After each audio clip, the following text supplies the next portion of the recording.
December 8ರಿಂದ ಬೆಳಗಾವಿಯ ಸುವರ್ಣಸೌಧದಲ್ಲಿ ಚಳಿಗಾಲದ ಅಧಿವೇಶನ ಆರಂಭವಾಗ್ತಾ ಇದೆ. ಕಾಂಗ್ರೆಸ್ ಸರ್ಕಾರಕ್ಕೆ 2 ವರ್ಷ ತುಂಬಿರುವ ಈ ಹೊತ್ತಲ್ಲಿ ನಡೀತಾ ಇರುವಂತಹ ಅಧಿವೇಶನದಲ್ಲಿ ಸರ್ಕಾರವನ್ನ ಕಟ್ಟಿ ಹಾಕುವುದಕ್ಕೆ ಮೈತ್ರಿ ಪಕ್ಷಗಳು ತಯಾರಿಯನ್ನು ನಡೆಸುತ್ತಿವೆ. ಇತ್ತ ಸಿಎಂ ಸಿದ್ದರಾಮಯ್ಯ ಸರ್ಕಾರ ಅಧಿವೇಶನಕ್ಕೆ ಸಕಲ ಸಿದ್ಧತೆಗಳನ್ನು ಮಾಡಿಕೊಳ್ತಾ ಇದೆ. ಇನ್ನು ವಿಪಕ್ಷಗಳು ಕೂಡ ಸರ್ಕಾರಕ್ಕೆ ಬಿಸಿ ಮುಗಿಸೋದಕ್ಕೆ ರಣತಂತ್ರವನ್ನು ರೂಪಿಸಿವೆ.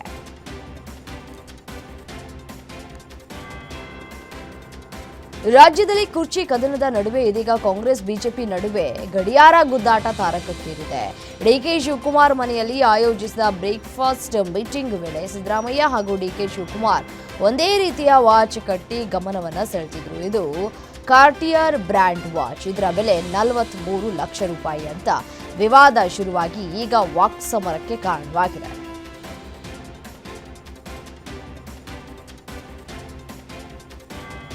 ಸಿಎಂ ಡಿಸಿಎಂ ಬ್ರೇಕ್ಫಾಸ್ಟ್ ವಿಚಾರಕ್ಕೆ ಸಚಿವೆ ಲಕ್ಷ್ಮೀ ಹೆಬ್ಬಾಳ್ಕರ್ ಪ್ರತಿಕ್ರಿಯಿಸಿದ್ದಾರೆ. ಬೆಂಗಳೂರಿನಲ್ಲಿ ಮಾತನಾಡಿದ ಅವರು, ಕಾಂಗ್ರೆಸ್ನಲ್ಲಿ ಗೊಂದಲಗಳಿಲ್ಲ, ಯಾವುದೇ ಬಣಗಳಿಲ್ಲ.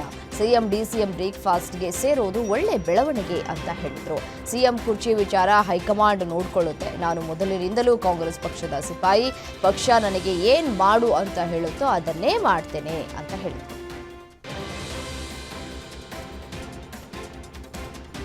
ಮಂಗಳೂರಿನಲ್ಲಿ ಡಿಕೆ ಘೋಷಣೆ ಕೂಗಿದ್ದಕ್ಕೆ ಡಿಸಿಎಂ ಡಿಕೆ ಶಿವಕುಮಾರ್ ಆಪ್ತನಿಗೆ ಹೈಕಮಾಂಡ್ ಬಿಗ್ ಶಾಕ್ ಕೊಟ್ಟಿದೆ. ಡಿಕೆಶಿ ಪರವಾಗಿ ಘೋಷಣೆ ಕೂಗಿದ್ದ ಮಿಥುನ್ ರಾಯ್ ಹಾಗೂ ಮತ್ತಿತರರಿಗೆ ಶೋಕಾಸ್ ನೋಟಿಸ್ ಅನ್ನು ನೀಡಲಾಗಿದೆ. ಪಕ್ಷದ ಶಿಸ್ತು ಉಲ್ಲಂಘನೆ ಬಗ್ಗೆ ಕಾರಣ ಕೇಳಿ ಎಐಸಿಸಿ ಕಾರ್ಯದರ್ಶಿ ರೋಜಿ ಜಾನ್ ಅವರು ಶೋಕಾಸ್ ನೋಟಿಸ್ ಅನ್ನು ನೀಡಿ ಆದೇಶಿಸಿದ್ದಾರೆ.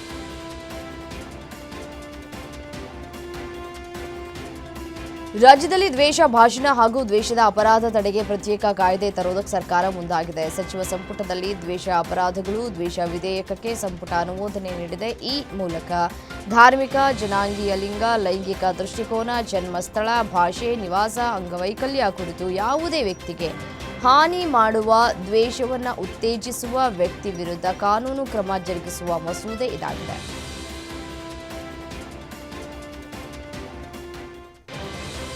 ದ್ವೇಷ ಭಾಷಣದ ಮಸೂದೆ ಮಂಡನೆ ವಿಚಾರಕ್ಕೆ ಗೃಹ ಸಚಿವ ಡಾಕ್ಟರ್ ಜಿ ಪರಮೇಶ್ವರ್ ಪ್ರತಿಕ್ರಿಯಿಸಿದ್ದಾರೆ. ಬೆಂಗಳೂರಿನಲ್ಲಿ ಮಾತನಾಡಿದ ಅವರು, ದ್ವೇಷ ಭಾಷಣ ಮಸೂದೆ ಬಿಜೆಪಿ ಟಾರ್ಗೆಟ್ಗಾಗಿ ಅಲ್ಲ.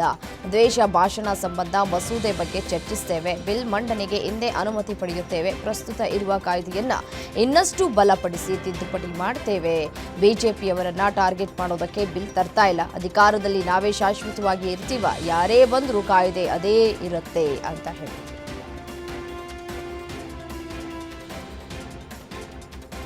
ರಾಜ್ಯ ಸಾರಿಗೆ ಇಲಾಖೆಯಿಂದ ಹೊಸ ರಿಜಿಸ್ಟ್ರೇಷನ್ ಆಫ್ ಸರ್ಟಿಫಿಕೇಟ್ಗೆ ಚಾಲನೆ ನೀಡಲಾಗಿದೆ. ರಸ್ತೆ ಸಾರಿಗೆ ಮತ್ತು ಸುರಕ್ಷತೆ ಆಯುಕ್ತರ ಕಚೇರಿಯಲ್ಲಿ ಹೊಸ ಆಸೆಗೆ ಸಾರಿಗೆ ಸಚಿವ ರಾಮಲಿಂಗಾರೆಡ್ಡಿ ಅವರು ಚಾಲನೆಯನ್ನು ನೀಡಿದರು. ಕೇಂದ್ರ ಸರ್ಕಾರದ ಅಧಿಸೂಚನೆ ಸಂಖ್ಯೆ 174 ಅನುಸಾರ ದೇಶದಾದ್ಯಂತ ಒಂದೇ ಮಾದರಿಯಲ್ಲಿ ಸ್ಮಾರ್ಟ್ ಕಾರ್ಡ್ಗಳನ್ನು ತರುವ ಯೋಜನೆ ಕರ್ನಾಟಕದಲ್ಲಿ ಜಾರಿಗೆ ಬಂದಿದೆ. ಡ್ರೈವಿಂಗ್ ಲೈಸೆನ್ಸ್ ಸ್ಮಾರ್ಟ್ ಕಾರ್ಡ್ಗಳನ್ನು ಡಿಸೆಂಬರ್ 15ರಂದು ಲೋಕಾರ್ಪಣೆಗೊಳಿಸುವುದಕ್ಕೆ ಸಿದ್ಧತೆಯನ್ನು ನಡೆಸಲಾಗ್ತಾ ಇದೆ.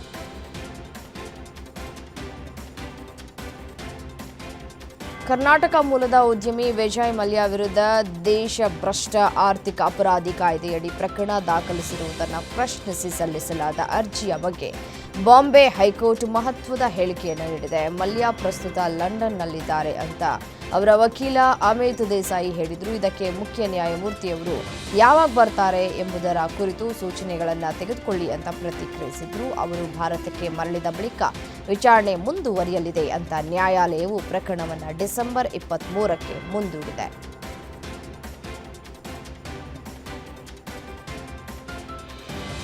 ದರ್ಶನ್ ಸೇರಿ ರೇಣುಕಾಸ್ವಾಮಿ ಕೊಲೆ ಕೇಸ್ನ ಇತರೆ ಆರೋಪಿಗಳನ್ನು ವಿಡಿಯೋ ಕಾನ್ಫರೆನ್ಸ್ ಮೂಲಕ ಹಾಜರುಪಡಿಸಲಾಗಿತ್ತು. ಈ ವೇಳೆ ನಟ ದರ್ಶನ್ ಸೇರಿ ಇಡೀ ಡಿ ಗ್ಯಾಂಗ್ ಟಿವಿಗಾಗಿ ಜಡ್ಜ್ಗೆ ಮನವಿ ಮಾಡಿತ್ತು.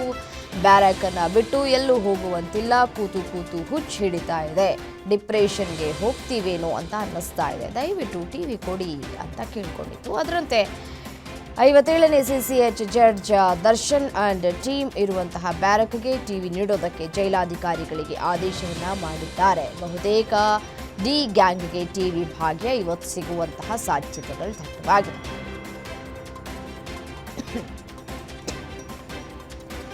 ಸಿಲಿಕಾನ್ ಸಿಟಿ ಬೆಂಗಳೂರಿನಲ್ಲಿ ಶಾರುಖ್ ಖಾನ್ ಪುತ್ರ ದುರ್ವರ್ತನೆ ತೋರಿದ್ದಾನೆ. ಮಧ್ಯದ ಬೆರಳು ತೋರಿಸಿ ದರ್ಪ ಮೆರೆದಿರುವಂತಹ ಆರ್ಯನ್ ಖಾನ್ ವಿರುದ್ಧ ವ್ಯಾಪಕ ಆಕ್ರೋಶ ವ್ಯಕ್ತವಾಗ್ತಾ ಇದೆ. ಬೆಂಗಳೂರಿನ ಅಶೋಕನಗರ ಠಾಣಾ ವ್ಯಾಪ್ತಿಯಲ್ಲಿ ಒಂದು ಪಬ್ ಇದೆ. ಆ ಪಬ್ನಲ್ಲಿ ನಡೆದಿರುವಂತಹ ಘಟನೆ ಇದು. ನವೆಂಬರ್ 28ರಂದು ಆರ್ಯನ್ ಖಾನ್ ಅವರು ಬೆಂಗಳೂರಿಗೆ ಬಂದಿದ್ರು. ಈ ಸಮಯದಲ್ಲಿ ಪಬ್ನ ಬಾಲ್ಕನಿಯಲ್ಲಿ ನಿಂತು ಜನರತ್ತ ಮಧ್ಯದ ಬೆರಳನ್ನು ತೋರಿಸಿದ್ದಾರೆ. ಇದೀಗ ಈ ಒಂದು ವಿಡಿಯೋ ಸೋಷಿಯಲ್ ಮೀಡಿಯಾದಲ್ಲಿ ಭಾರಿ ವೈರಲ್ ಆಗಿದೆ.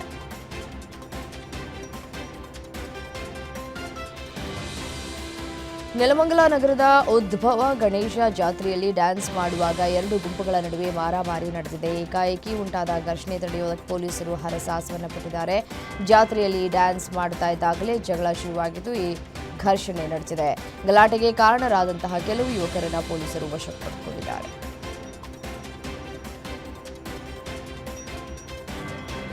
ಧರ್ಮಸ್ಥಳ ಬುರುಡೆ ಪ್ರಕರಣದ ಮಾಸ್ಕ್ ಮ್ಯಾನ್ ಚಿನ್ನಯ್ಯನಿಗೆ ಜಾಮೀನು ಮಂಜೂರಾದರೂ ಇನ್ನೂ ಬಿಡುಗಡೆ ಭಾಗ್ಯ ಸಿಕ್ಕಿಲ್ಲ. ಮಂಗಳೂರಿನಲ್ಲಿರೋ ಜಿಲ್ಲಾ ನ್ಯಾಯಾಲಯ ಜಾಮೀನು ನೀಡಿ 9 ದಿನ ಕಳೆದರೂ ಶ್ಯೂರಿಟಿ ನೀಡೋದಕ್ಕೆ ಯಾರೂ ಮುಂದೆ ಬಾರದ ಕಾರಣ ಶಿವಮೊಗ್ಗ ಜಿಲ್ಲಾ ಕಾರಾಗೃಹದಲ್ಲೇ ಚಿನ್ನಯ್ಯ ದಿನ ಕಳೀತಾ ಇದ್ದಾನೆ.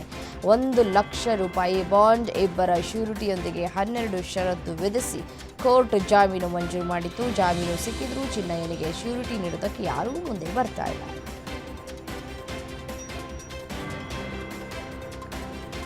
ದೇಶದ ಬಹುದೊಡ್ಡ ಪ್ರತಿಷ್ಠಿತ ವಿಮಾನಯಾನ ಸಂಸ್ಥೆ ಇಂಡಿಗೋ ತಾಂತ್ರಿಕ ಸಮಸ್ಯೆ, ಸಿಬ್ಬಂದಿಯ ಕೊರತೆಯಿಂದ ವ್ಯಾಪಕ ಚರ್ಚೆಗೆ ಗುರಿಯಾಗಿದೆ. 200ಕ್ಕೂ ಹೆಚ್ಚು ವಿಮಾನಗಳು ತಮ್ಮ ಹಾರಾಟವನ್ನು ರದ್ದು ಮಾಡಿವೆ. ಇದರಿಂದ ಸಹಜವಾಗಿಯೇ ಪ್ರಯಾಣಿಕರು ಪರದಾಡುವಂತಹ ಪರಿಸ್ಥಿತಿ ನಿರ್ಮಾಣವಾಗಿದೆ.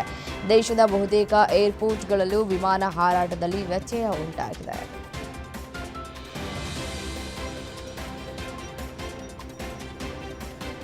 ಕೆಂಪೇಗೌಡ ಇಂಟರ್ನ್ಯಾಷನಲ್ ಏರ್ಪೋರ್ಟ್ನಲ್ಲಿ ಸಿಬ್ಬಂದಿ ಕೊರತೆ, ತಾಂತ್ರಿಕ ದೋಷ, ಹವಾಮಾನ ವೈಪರೀತ್ಯ ಸಮಸ್ಯೆ ಹಿನ್ನೆಲೆ ಇಂಡಿಗೋ ಏರ್ಲೈನ್ಸ್ ವಿಮಾನ ಸಂಚಾರದಲ್ಲಿ ಭಾರೀ ವ್ಯತ್ಯಯ ಉಂಟಾಗಿದೆ. ಒಟ್ಟು 142 ಇಂಡಿಗೋ ವಿಮಾನಗಳ ಸಂಚಾರದಲ್ಲಿ ಅಡಚಣೆ ಉಂಟಾಗಿದ್ದು, ಆ ಪೈಕಿ ಕೆಲವು ವಿಳಂಬವಾಗಿದ್ದರೆ ಇನ್ನೂ ಕೆಲವು ವಿಮಾನಗಳು ರದ್ದಾಗಿವೆ. ದಿಢೀರ್ ವಿಮಾನ ರದ್ದಾದ ಹಿನ್ನೆಲೆ ಪ್ರಯಾಣಿಕರು ತೀವ್ರ ಪರದಾಡಿದರು. ಬಂಡೀಪುರ ನಾಗರಹೊಳೆಯಲ್ಲಿ ಈ ಸಫಾರಿ ಬಂದ್ ಮಾಡಿದ ವಿಚಾರಕ್ಕೆ ಸಂಬಂಧಪಟ್ಟಂತೆ ಅರಣ್ಯ ಸಚಿವ ಈಶ್ವರ್ ಖಂಡ್ರೆ ಪ್ರತಿಕ್ರಿಯೆ ಕೊಟ್ಟಿದ್ದಾರೆ. ಚಿಕ್ಕಮಗಳೂರಿನಲ್ಲಿ ಮಾತನಾಡಿದಂತಹ ಅವರು, ಸದ್ಯಕ್ಕೆ ಸಫಾರಿ ನಿಲ್ಲಿಸಿದ ಮೇಲೆ ಮಾನವ ಕಾಡು ಪ್ರಾಣಿ ಸಂಘರ್ಷ ಕಡಿಮೆಯಾಗಿರೋದು ನಿಜ.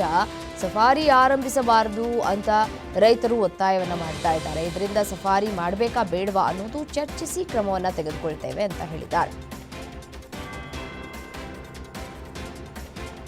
ರೈತರ ವಿವಿಧ ಬೇಡಿಕೆಗಳ ಈಡೇರಿಕೆಗೆ ಸರ್ಕಾರದ ವಿರುದ್ಧ ವಿಜಯಪುರ ಜಿಲ್ಲಾ ಬಿಜೆಪಿ ರೈತ ಮೋರ್ಚಾ ನೇತೃತ್ವದಲ್ಲಿ ಟ್ರ್ಯಾಕ್ಟರ್ ರ್ಯಾಲಿ ನಡೆಸಲಾಯಿತು. ವಿಜಯಪುರ ಹೊರಭಾಗದ ಟೋಲ್ ಪ್ಲಾಜಾದಿಂದ ಅಂಬೇಡ್ಕರ್ ವೃತ್ತದವರೆಗೂ ನಡೆದಂತಹ ಟ್ರ್ಯಾಕ್ಟರ್ ರ್ಯಾಲಿಯಲ್ಲಿ ಗಂಗಾವತಿ ಶಾಸಕ ಗಾಲಿ ಜನಾರ್ದನ ರೆಡ್ಡಿ, ರಾಜ್ಯಸಭಾ ಸದಸ್ಯ ಈರಣ್ಣ ಕಡಾಡಿ, ಸಂಸದ ರಮೇಶ್ ಜಿಗಜಿಣಗಿ, ರೈತ ಮೋರ್ಚಾ ಅಧ್ಯಕ್ಷ ಎಎಸ್ ಪಾಟೀಲ್ ನಡಹಳ್ಳಿ ಹಲವು ಪ್ರಮುಖರು ಭಾಗಿಯಾಗಿದ್ದರು.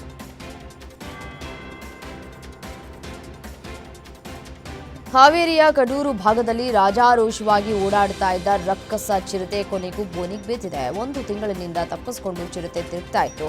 ಕಳೆದ 1 ತಿಂಗಳ ಹಿಂದೆ ಕಣವಿ ಸಿದ್ದಗೇರಿ ಗ್ರಾಮದಲ್ಲಿ ಚಿರತೆ ದಾಳಿಯಿಂದ ಯುವಕ ಮೃತಪಟ್ಟಿದ್ದ ವಿವಿಧ ಗ್ರಾಮದ ಜನ ಹಾಗೂ ರೈತರಲ್ಲಿ ಆತಂಕ ಸೃಷ್ಟಿಸಿತ್ತು.